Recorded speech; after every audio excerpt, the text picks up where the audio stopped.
ada beberapa dugaan pelanggaran etik yang akan kami lanjutkan ke persidangan etik.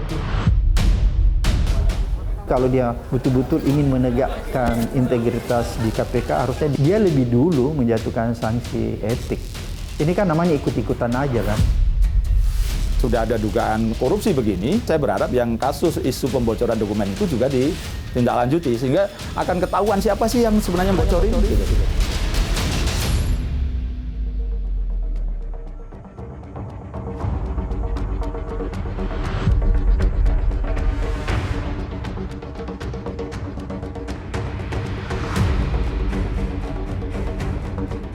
Ya harusnya ditahan lah, karena tahanan banyak juga kasus-kasus yang lain selain ketua KPK aja yang bahkan ditahan gitu loh ya. Apalagi ketua KPK ini harus ngasih contoh, jadi lebih baik ditahan sih. Semoga pihak polisi bisa segera mengurus itu gitu kan. Harus, sangat harus, karena banyak sekali ya kita misalkan di masyarakat Indonesia ini banyak kita sebagai masyarakat dan bahkan pejabat juga bisa dibilang gembar-gembor kalau misalkan ada korupsi bisa dihukum mati atau ditahan dan di segala macamnya gitu. Tapi kenapa sampai saat ini, bahkan sampai detik ini, yang merupakan Firly, yang merupakan ketua KPK-nya juga masih belum diproses dan belum ditahan, itu sangat disayangkan. Penetapan status tersangka kepada mantan Ketua Komisi Pemberantasan Korupsi Firly Bahuri nyatanya belum final. Sebaliknya, kini Firly justru melakukan upaya perlawanan dengan melakukan gugatan pra-peradilan di Pengadilan Negeri Jakarta Selatan. Senin 11 Desember lalu, digelar sidang perdana atas gugatan tersebut. Firly menggugat Polda Metro Jaya menghentikan penyidikan atas dirinya dalam kasus dugaan tindak pidana pemerasan dan gratifikasi saat menangani kasus dugaan korupsi mantan Menteri Pertanian Syahrul Yassin Limpo. Kuasa hukum Firly menilai penyidikan kasus atas kliennya tidak dilakukan sesuai dengan aturan yang berlaku. Kuasa hukum juga menilai laporan polisi terkait dugaan pemerasan oleh Firly tidak sah sebab laporan polisi yang dibuat berdasarkan pengaduan masyarakat dan surat perintah penyelidikan ternyata dibuat di tanggal yang sama. Atas dasar itulah, kuasa hukum meminta Kapolda Metro Jaya mengeluarkan surat perintah penghentian penyidikan atau SP3 atas Firly Bahuri. 5. Memerintahkan termohon untuk menghentikan penyidikan terhadap pemohon. Nah, nyatakan laporan polisi nomor LT garis A garis 91 garis 10 Romawi garis 2023 SPKT Dinas Krimsus Polda Metro Jaya tanggal 9 Oktober 2023 dicabut tidak sah dan tidak berlaku. 7. Menyatakan termohon untuk mengeluarkan surat perintah penghentian penyidikan terhadap laporan polisi nomor SP garis A garis 91 garis 10 Romawi dari 2023 dari SPKT Dinas Krimsus Polda Metro Jaya tanggal 9 Oktober 2023. Saksi mana yang melihat, mendengar dan mengalami sendiri. Pemohon melakukan tindakan pemerasan atau penerimaan gratifikasi atau penerimaan hadiah atau janji sebagaimana pasal-pasal yang disangkakan dilakukan oleh pemohon, maka tidak bisa dinyatakan keterangan saksi telah dipenuhi sebagai salah satu alat bukti dalam perkara hukum, haruslah dinyatakan ditolak. Sekarang kita menjawab replik dari pemohon.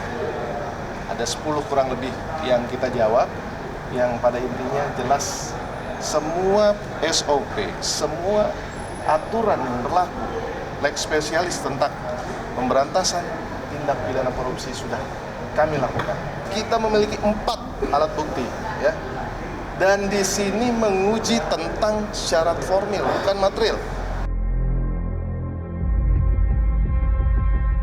Dalam bentuk perlawanannya terhadap penetapannya sebagai tersangka, Ketua KPK nonaktif Firly Bahuri mengajukan kasusnya ke pra-peradilan di Pengadilan Negeri Jakarta Selatan.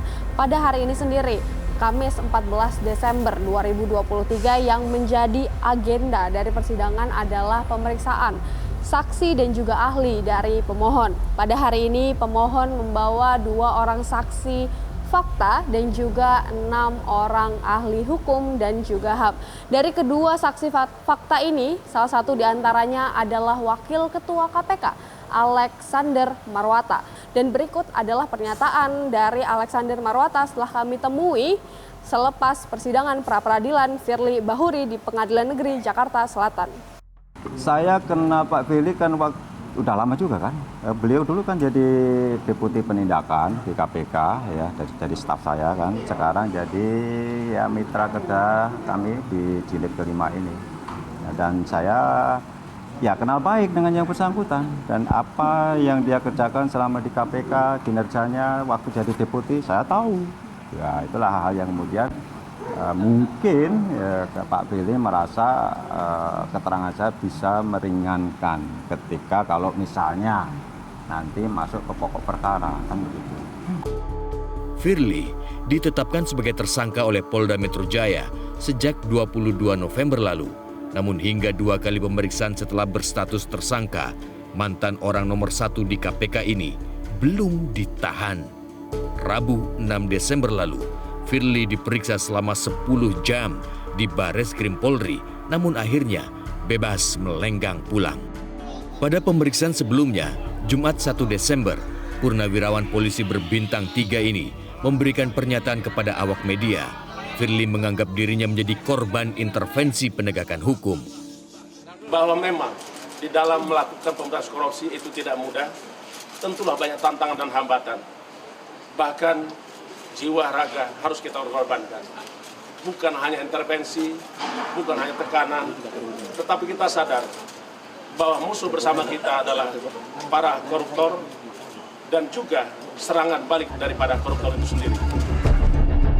Sebelumnya, penyidik telah memeriksa Syahrul Yassin Limpo pada 29 November. Di hari yang sama, penyidik memeriksa 30 orang saksi secara maraton. Dan berikut pemeriksaan ini adalah lanjutan dari pemeriksaan yang sebelumnya. Apa yang saya alami, apa yang saya tahu, saya sudah sampaikan kepada penyidik. Dan tentu saja secara teknis saya tidak bisa sampaikan. Saya merasa bahwa apa yang saya lakukan tentu saja itu menjadi tanggung jawab saya secara yuridis sebagai warga negara. Pemeriksaan saksi ahli sebenarnya juga sudah dilakukan silih berganti, termasuk pemanggilan Saud Situmorang, mantan pimpinan KPK periode 2015-2019. Saud dimintai keterangan sebagai saksi ahli untuk melengkapi penyidikan.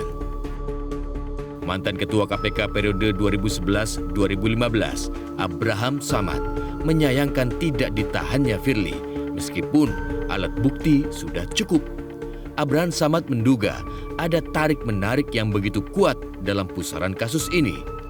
Tidak ditahannya Firly menjadi bukti nyata adanya konflik kepentingan di kepolisian. Patut diduga praktik tebang pilih berlaku di kasus ini.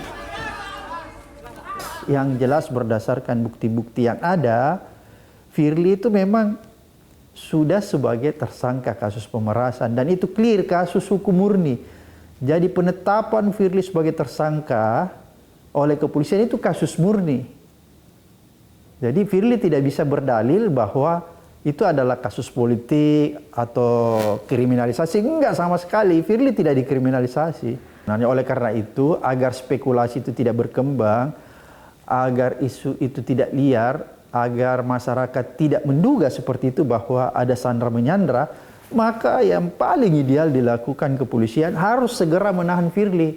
Karena kalau kepolisian tidak menahan Firly, nanti orang menduga-duga ini ada saling sandra menyandra, ya, atau polisi dianggap memberikan privilege, keistimewaan kepada Firly karena Firly adalah anggota kepolisian, anggota aparat penegak hukum. Maka untuk menghindari isu negatif itu, spekulasi itu, maka kepolisian harus membuktikan bahwa dia tidak memberikan privilege kepada Firly. Sederhana saja kalau melihat kasus ini supaya tidak berkembang isu, polisi harus segera menahan Firly. Sungguh amat disayangkan, petinggi lembaga pemberantasan korupsi justru diduga melakukan praktik korupsi berupa pemerasan dan gratifikasi dalam menindak kasus korupsi. Bahwa ada beberapa dugaan pelanggaran etik yang akan kami lanjutkan ke persidangan etik.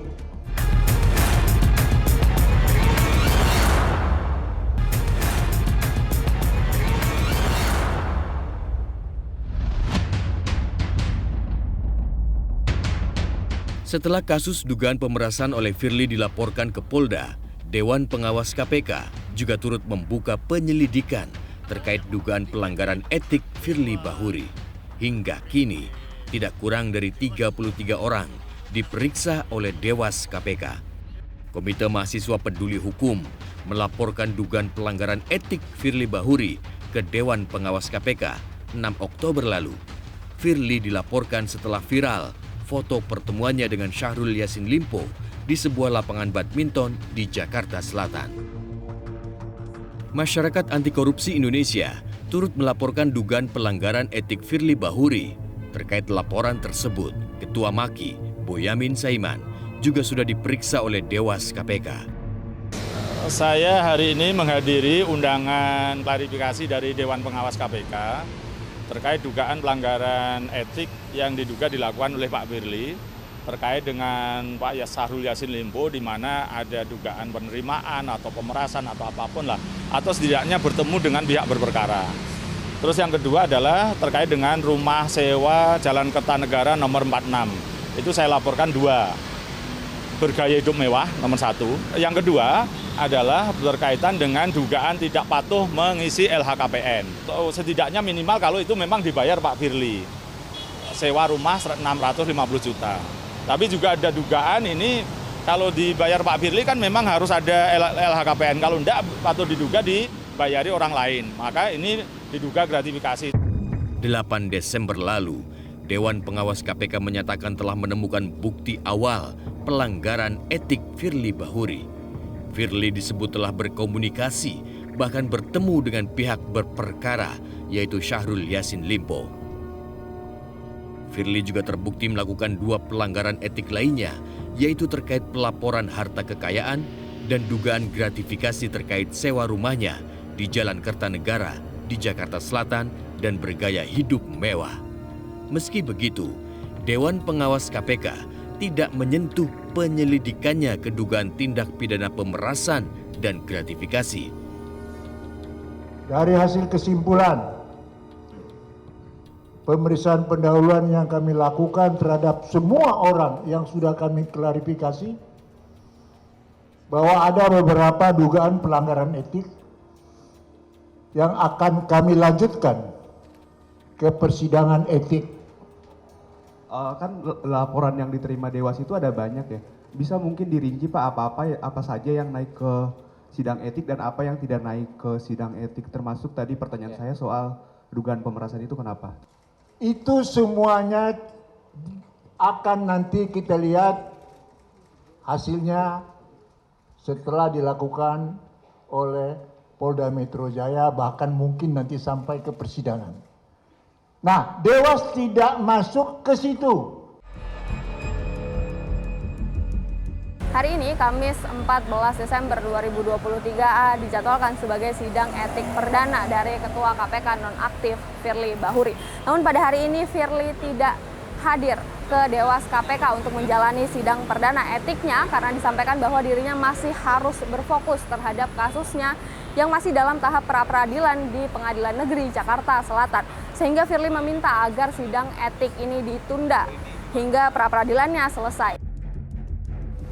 Sidang etik hari ini kami tunda sampai dengan hari Rabu tanggal 20 Desember 2023 pukul 9 akan disidangkan lagi, dan apabila Pak Firly Bahuri tidak hadir dalam persidangan tanggal 20 Desember 2023 itu, maka sidang tetap akan dilanjutkan.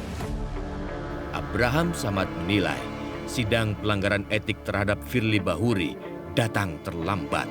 Ibarat menggarami lautan, sidang etik kali ini dianggap sekedar memoles citra KPK yang terlanjur jatuh terpuruk. Padahal semestinya Dewan Pengawas bisa melakukan penyelidikan pelanggaran etik tanpa menunggu aduan publik. Tanpa harusnya ada aduan, ya. Kalau Dewas melihat ada pelanggaran etik, itu kan viral ya, ada pelanggaran etik, diduga ada pelanggaran etik yang sedang terjadi di lingkungan Komisi Pemberantasan Korupsi, maka Dewas harus responsif. Dewas harus mengambil inisiatif melakukan penelusuran, investigasi dan penyelidikan. Kita apresiasi juga mungkin, tapi menurut saya ini hal yang terlambat. Harusnya dari dulu ya. Ini kan udah jalan pidananya baru dia jalan kan. Jadi ya seolah-olah supaya masyarakat melihat dia punya ada peran, ada pekerjaan, maka dia lakukanlah pemeriksaan. Sebenarnya itu intinya. Tapi kalau dia betul-betul ingin menegakkan integritas di KPK, harusnya dia lebih dulu menjatuhkan sanksi etik. Ini kan namanya ikut-ikutan aja kan. Oleh karena itu tadi saya katakan bahwa seharusnya Dewas itu memberi contoh. Ya, mundur saja. Berikan kesempatan orang-orang yang lebih berani. Boleh jadi dugaan Abraham Samad ini benar adanya. 4 Desember lalu, Kapolri Jenderal Listio Sigit menyambangi Gedung Merah Putih KPK. Jenderal tertinggi di jajaran Polri ini tampaknya paham betul seluk-beluk alasan Firly Bahuri tidak ditahan. Ya ikuti saja prosedurnya. Tentunya penyidik memiliki alasan-alasan subjektif. Namun demikian sepanjang itu masih dimaknai bisa ditoleransi oleh penyidik, saya kira semuanya tetap berproses dan saya kira yang penting bagaimana kasus ini dijelaskan. Sosok Firly Bahuri memang cukup kontroversial. Bolak-balik mantan orang nomor 1 di Komisi Pemberantasan Korupsi ini dilaporkan melanggar kode etik hingga dugaan menerima gratifikasi. Kalau memang ini sudah ada dugaan korupsi begini yang ditangani Polda, saya berharap yang kasus isu pembocoran dokumen itu juga ditindaklanjuti sehingga akan ketahuan siapa sih yang sebenarnya bocorin gitu.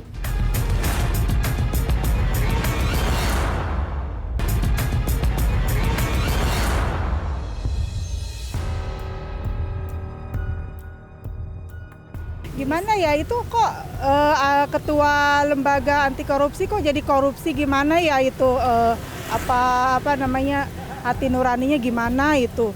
Tolong banget yang di atas tuh mengerti gitu kan, mengerti rakyat kita gimana kelaparan ya kan. Belum kita nyari duit dari pagi sampai malam, kepanasan, kehujanan.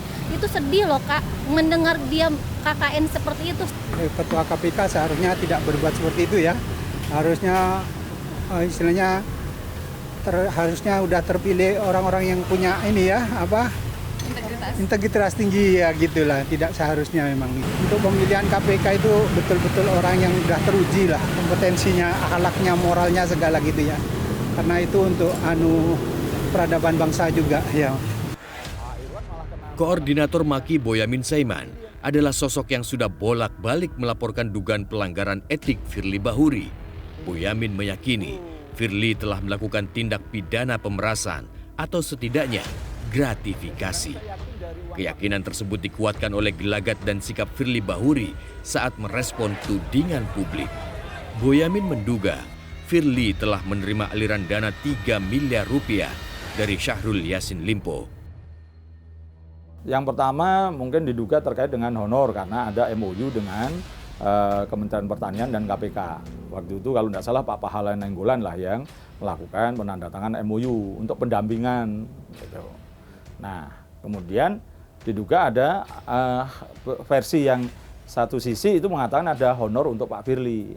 Nah, itu kan tidak benar kalau Pak Firly tidak kerja kok dapat honor. Nah, honornya berapa? Diduga ya agak banyak kan gitu. Yang versi satunya kan dianggap 1 miliar.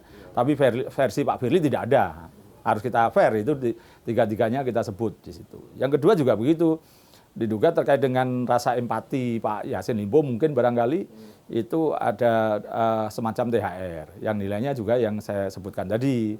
Tapi Pak Firly ya mengatakan tidak ada pertemuan lagi tahun 2022 misalnya gitu. Nah yang ketiga terkait dengan lapangan bulu tangkis itu mungkin peristiwanya ya baru-baru ini, mungkin akhir-akhir 2022 atau yang 2003. Nah pertama yang kita catat kalau ini benar, minimal ini gratifikasi. Karena kalau Pak Firly itu menerima itu, terus kemudian tidak lapor kepada Direktorat Gratifikasi di KPK, maka dikatakan sebagai bentuk gratifikasi. Makanya kan polisi menerapkan pasal selain 12E, pemerasan, tapi ada pasal 11. Pasal 11 ini terkait gratifikasi. Siapa yang menerima tidak lapor, maka dalam jangka waktu 30 hari, maka kemudian dianggap sebagai penerimaan yang tidak sah. Dengan disidiknya kasus dugaan pemerasan dan gratifikasi Firly kali ini, Maki berharap dugaan pembocoran dokumen penyelidikan korupsi tunjangan kinerja di Kementerian Energi Sumber Daya dan Mineral juga turut diungkap. Kalau memang ini sudah ada dugaan korupsi begini yang ditangani Polda, saya berharap yang kasus isu pembocoran dokumen itu juga ditindaklanjuti sehingga akan ketahuan siapa sih yang sebenarnya bocorin gitu. Yang pertama itu Pak Sihit itu ngomong itu dari Pak Firly. Baru kemudian ketika dirjanya Dewas itu katanya dari Suryo. Terus kemudian di kesempatan yang lain katanya dari LSM. Nah ini kan berubah-ubah. Nah menurut saya malah pada posisi ini kalau teori penyelidik atau petugas penegak hukum, omongan yang pertama lah yang dianggap mendekati kebenaran. Karena yang kedua, ketiga itu setelah berpikir ya bisa aja mencatut segala macam. Karena yang dicatut mungkin tidak mau membela diri, tahu bahwa dia tidak akan membela diri, catut aja gitu kan, tidak ada konsekuensinya. Karena itu pembicaraan di depan Dewan Pengawas yang rahasia, yang bocorkan kan Dewan Pengawas malahan dalam putusannya gitu kan. Sosok Firly Bahuri memang cukup kontroversial. Pensiunan Komisaris Jenderal Polisi ini sebenarnya sudah bolak-balik dilaporkan ke Dewan Pengawas KPK. Tahun 2020 silam, Firly juga dilaporkan ke Dewas KPK atas dugaan pelanggaran kode etik bergaya hidup mewah. Firly dilaporkan menggunakan helikopter milik swasta untuk perjalanan pribadi dari Palembang ke Batu Raja, Sumatera Selatan. Namun saat itu, Dewas KPK hanya memberikan sanksi teguran tertulis agar tidak mengulangi perbuatannya. Semua yang disampaikan itu sudah diperiksa di dalam klarifikasi. Semua itu tidak terbukti, tidak diketemukan adanya pembuktian tentang pertemuan antara yang bersangkutan dengan seseorang. Dari pihak penyedia jasa penerbangan pun, helikopter, sudah memberikan keterangan yang jelas bahwa semua itu tidak ada pemberian atau fasilitas yang diberikan, termasuk diskon. Saya berjanji bahwa saya akan setia kepada... Sejak dilantik 20 Desember 2019 hingga kini, Firly adalah pemecah rekor pimpinan KPK yang bolak-balik dilaporkan ke Dewas KPK. Selama 4 tahun dan 9 bulan menjabat, Firly sudah panen 22 laporan dalam 6 perkara terpisah. Ketua KPK terpilih periode 2019 hingga 2023 ini beberapa kali tersandung kontroversi, mulai dari urusan internal di lembaganya sendiri hingga penanganan perkara. Komisi Pemberantasan Korupsi digadang-gadang menjadi pilar kokoh yang tegak berdiri memberantas gurita korupsi di negeri ini. Lembaga KPK begitu sakral dan ditakuti di mata publik. Namun kini, istilah Jumat Keramat yang dulu melegenda dan menjadi momok para koruptor terus meredup. Tidak ada lagi Jumat Keramat yang ditunggu-tunggu publik. Benarkah pertanda KPK sudah tamat? Metro TV